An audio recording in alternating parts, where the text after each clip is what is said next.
కొంచెం పైకి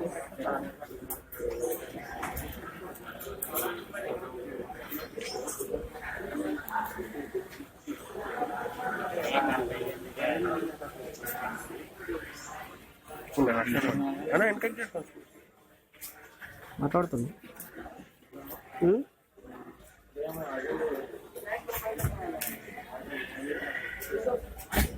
మాట్లాడుతుందా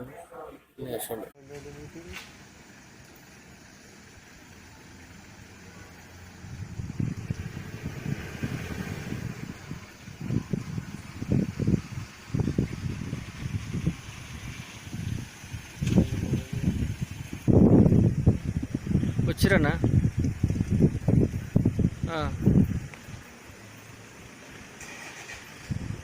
లోపలికి రానిరారు ఎవరైనా పోతున్నా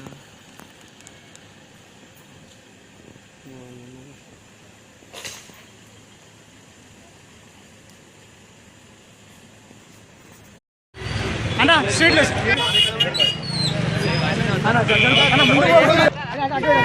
అంటే విన్నాడు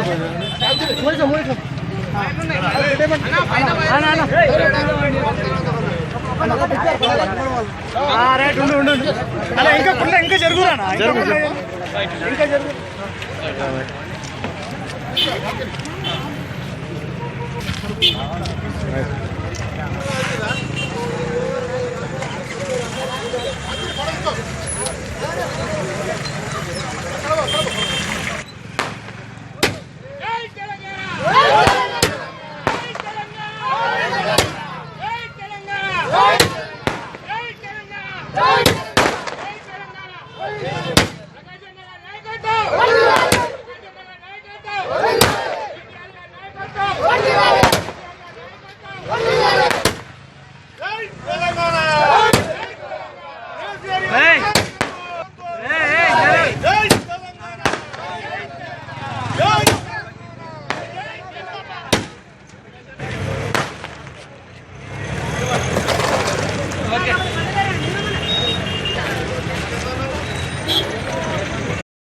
మండలంలోని 199/1 194/1 సర్వే నెంబర్ సంబంధించి భోజగుట్ట జస్టిస్ సర్దార్ అలీ ఖాన్ సంబంధించిన భూమి ఉండేది.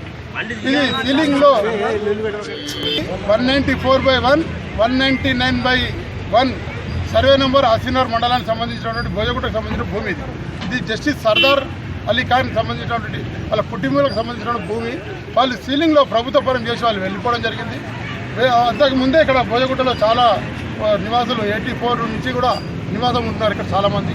అయితే 8 సంవత్సరాల క్రితం ఈ దీపక్ రెడ్డి మనుషులు అదే సెక్షన్ మనుషులు వచ్చి భయప్రాంతులు చేయడము, వీళ్ళను బెదిరియడము, ఇంటికి 70,000 ఇస్తేనే మీరు ఉండాలి, లేదు ఉండద్దు మా భూమి అని చెప్పడము జరిగింది. అంతేకాదు వీళ్ళకి రిజిస్ట్రేషన్ కూడా చేసిస్తే రిజిస్ట్రేషన్ చేసాక మాట్లాడదాం, మీరు ఫస్ట్ మీది కాదు ఇది సర్దార్ అలీ ఖాన్ కానీ చెప్పడం జరిగింది వాళ్ళకి. నేను అప్పుడే ఫోన్లో వీళ్ళని బెదిరియడం కానీ, వీళ్ళ మీద ల్యాండ్ గ్రాబింగ్ కేసులు వేయడము, వీళ్ళని ఖాళీ చేయించే ప్రయత్నం గత ప్రభుత్వంలో ఆంధ్రప్రదేశ్లో ఉన్నప్పుడు పొలిటికల్గా అధికారికంగా వీళ్ళకి బలం ఉండే, అధికారులు కానీ అనధికారులు కానీ వీళ్ళ ఆ బలంతో వీళ్ళు నగరంలో చాలా చేశారు. వీళ్ళు ఇది ఒకటే కాదు వీళ్ళు చేసింది, నాకు తెలిసినంత మటుకు 6 జాలాల్లో చేసినట్టుగా తెలుస్తూ ఉంది. వీళ్ళను కఠినంగా శిక్షించాలి. ఇది కేటీఆర్ గారు దృష్టి తీసుకెళ్తే కేటీఆర్ గారే కలెక్టర్ ఫోన్ చేసి వీళ్ళ మీద కేసులు బనాయించండి, వీళ్ళు ఇన్వెస్టిగేట్ చేయమని మా కేటీఆర్ గారు చెప్పడం జరిగింది. దాని తర్వాతనే యాక్షన్ మొదలైంది.